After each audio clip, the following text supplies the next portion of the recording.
The Center for Disease Control does not use the term epidemic lightly. We see that there are more people dying of unintentional overdoses from the use of opioids than are dying from car accidents in the United States. Silence equals death. We don't want to discuss this in our family living rooms. We don't want to discuss it in our communities and in this nation. And with my son, Brian took his life out of feeling there was something wrong with his character. Why couldn't he not use? There is a genetic predisposition to developing an opioid addiction. Good homes, bad homes, you're just lucky if you get by without it. The brain gets hijacked.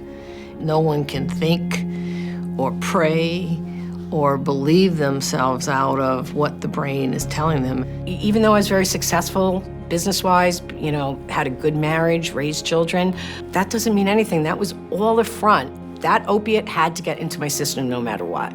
Your chemistry is changed. Your dopamine receptors are not the same as someone who is not addicted. When an opiate-dependent patient is in withdrawal from opiates, their brain is telling them the signal that they're starving to death for drug. They're starving to death for that drug the way I'd be starving to death for air with a plastic bag over my head. We call it dope sick, and for me it was feeling the inside of my bones screaming. You're not trying to get high anymore per se, you're just trying to not get sick.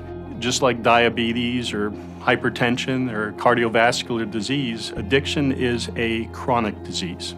And we treat chronic diseases with medications. These patients can benefit tremendously from medication. I see it in this clinical trials.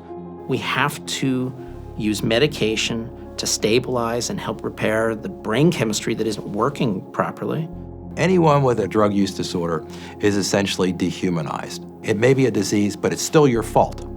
They have to be seen as people with a problem rather than a problem. If we can get somebody help, they have an immediate positive effect on untold numbers of others. Their parents sleep well for the first time, knowing that they're not going to get the call that night that he's overdosed and died.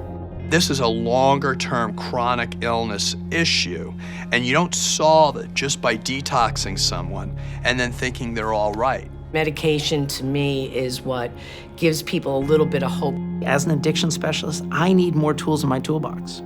Included in those resources is medications. Only when the treatment is comprehensive, individualized, and multimodal does it have the best chance of success. We owe it to each other to treat each other with dignity. And when someone is suffering from a disease, our humanity demands us to go and help them.